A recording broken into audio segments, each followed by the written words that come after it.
به لطف جعبه جادویی سیاه و سفید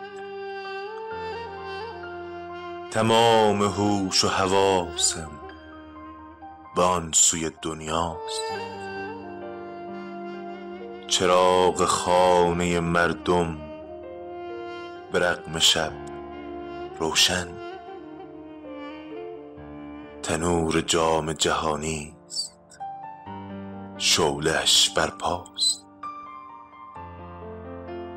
تورین دلالپی جدال برزیل اسکاتلند، همان دقایق اول و ناگهان خاموش.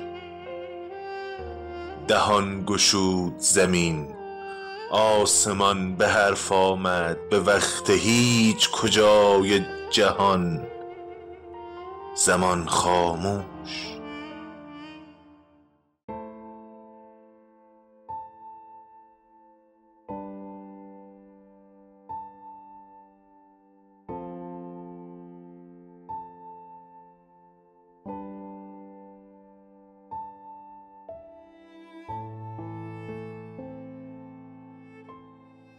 اینجا رودبار پایین بازار مزار محله دارستانه.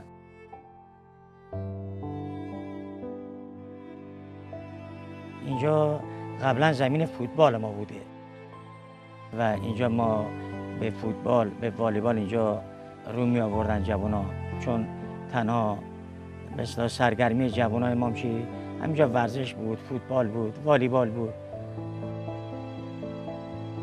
اومدیم سر خیابون دیدیم بچه‌ها یه سری دارن درس میخونن، یه سری هم بچه‌ها دارن فوتبال گلکوچی تو همون میدون شهرداری بالابازار بازی میکنن. یه 2-3 دقیقه با اینا بازی کردیم و فوتبال بازی کردیم، زیر دافع کنیم با تعطیل کنیم بریم که مسابقات جام جهانی بریم تماشا کنیم. شب زلزله مصادف شده بود بازی برزیل و اسکاتلند، بازی که کهیل سوت شروع رو زد و من میتونم با اطمینان بگم تو گیلان شاید کسی سوت شروع رو خیلی شنیده باشن، ولی اون سوت پایانش کسی اون بازی ندید. مسابقات فوتبال تازه داشت شروع میشد، همچنین سر صدا و این برانور شلوغی فوتبال. نشستم بچه خودم تو پشمان خودم نشستم برای تماشای فوتبال، یک دفعه زمین زمان دیدم به هم خورد. اصلا کلا جلب توجه من رو فوتبال بود که ببینم چی میشه. بعد یه مرتبه دیدم بله این خونه داره الک میشه. تا روز جمعه ساعت 4 بعد سربازای نیروی زمینی پادگان منجیل اومدن ما رو از زیر آوار در آوردن. البته بچه‌م تو بغلم مرده بود، خانمم هم کمر شکسته بود، خودم هم جمجمه و کتفم شکسته بود. اون زمان ببین به خاطر کمبود جا خیلی از مکانهای تفریحی هم اومدن تبدیل به مزار و آرامستان کردن برای دفن اون عزیزانی که از دست رفتن. خب خیلی رو برآوردیم به توسط دوستا، بر صورت اونجا بردیم تو قبرستون. اون قبرستون هم که یه زمین فوتبال بود، ما نوجوانی اونجا فوتبال میکردیم. خاطرات زیادی داریم که خیلی اون بچه‌هایی که اونجا بازی میکردن هم بازی‌های ما بودن، مثل پرویز روحی خدا بیامرزه، اونم فوتبالیست بنامی بود تو رودبار، یعنی شهره‌ای داشت، برای شهره آوازا داشت. این که به نام آقای شهابی بود و دوستای خیلی دیگه. همون شب فقط من میدونم دقیقاً که شاید هولوش 20-25 نفر از جوانای بچهای ما تو همون میدون شهرداری داشتن فوتبال بازی میکردن، زنده موندن. حداقل 70% درآمد این در اومدن این بچهای رودبار که سالم موندن تو از جریان همین فوتبال بود. یا بیدار بودن در حال فوتبال نگاه کردن بودن یا بیرون بودن، باعثش اون شده بود. هولوش 40 نفر بودن که در رأسشون آقای حسن صیاد بچه رشت هستن که با دوستاشون اومدن، همشون فوتبالیست بودن، اومدن اونجا و خیلی هم کمک کردن. در حین کمک کردن پس لرزه هایی به وجود می اومد که این بنده خدا یکی از بچه های اونجا که این بچه های مثلا فوتبالیست زیر آوار موندن. حالا میگم زنده موندن ما شاید همین مسئله فوتبال و تماشای فوتبال و این فوتبال بازی کردن بچه‌ها 2-3 دقیقه بالای بازار تو بالا بازار باعث شد ما زنده مونیم. خدا میداند. اگر این فوتبال نبوده تعداد کشته ها باید بیشتر میشد. ماهایی که نسل پس از خرابه هاییم، نسل بعد از زلزله. این اولین مطلب برام خب نوع به دنیا آمدنمونه. من خودم شاید به خاطر اینکه رودبار بعد از زلزله بیمارستان خوبی نداشته متولد رشتم. پدرم تعریف میکرد که مسابقات که میشد از محله های شهر رودبار نام میبره، دوگاهه، لویه، نسبی، دوآبسر، تکلیم، محله ها رو نام میبره و پدرم همیشه میگه که چه استعدادهایی بودن. مسابقات فوتبال میذاشتن و خیلی ها رو در همون محله دارستان نام میبره. متاسفانه خیلی هاشون ما اومدیم و توی زلزله رودبار از دست دادیم. تعریف میکردن برای ما بزرگترهامون که حداقل 2 تا زمین چمن، یه مثلا زمین خاکی طور اینا داشته و تیمای فوتبال زمین بزرگ داشته اصطلاحاً. ولی ما فوتبالمون رو از فوتسال شروع کردیم به خاطر اینکه توی سالن بازی میکردیم و بعدش مجبور بودیم به خاطر حالا نداشتن امکانات مهاجرت کنیم. یادمه فکر کنم 30 یا 31 خرداد بود، داشتن شماره ها رو میزدن به پیرهن تحویل بدن، تمرینات شروع شده بود. تدارکات تیم از من پرسید که دوست داری چه شماره‌ای داشته باشی؟ خب 31 خرداد بود و یاد زلزله رودبار برام دوست داشتم که یه جوری بشه که یاد خاطره قربانیای زلزله رودبار زنده نگه داشته بشه و اسم شهرم رو به نوعی همیشه بتونم توی اذهان عمومی خاطرش رو داشته باشم برای مردم و به همین دلیل حالا شماره 69 رو انتخاب کردم. بعد پرسپولیس هم هر تیمی رفتم تا امروز شماره 69 رو انتخاب کردم. امسال ما حتی یه بازیکنی داشتیم توی ذوباهن اول فصل، آقای کاظمیان، که اومد و بعد رفت آلومینیوم عراق. این دوستمون هم شماره 69 میپوشه، حالا دلایل خاص خودش رو داره. بنده خدا چند باری اومد سمت من، برگشتم گفتم ببین فلانی، مثلا منم حالا بزرگتر بودم می‌خواست بیاد از من یه جوری اجازه بگیره که شماره 69 رو بپوشه. گفتم فلانی مثلا این شماره شخصی نیست، اگر شخصی بود حالا شاید مثلا این اجازه رو بهت میدادم بپوشی، ولی چون بحث مردم شهرمه، بحثی که یادی از در واقع قربانیای حادثه زلزله باشه، خب اجازه ندادم و خودم در واقع مربیام حالا چون ما بزرگتر بودیم شماره 69 رو به ما دادن و اینم حالا میگم این پیرهنیه که در واقع از همون روزی که شماره 69 رو انتخاب کردم معمولا میپوشم.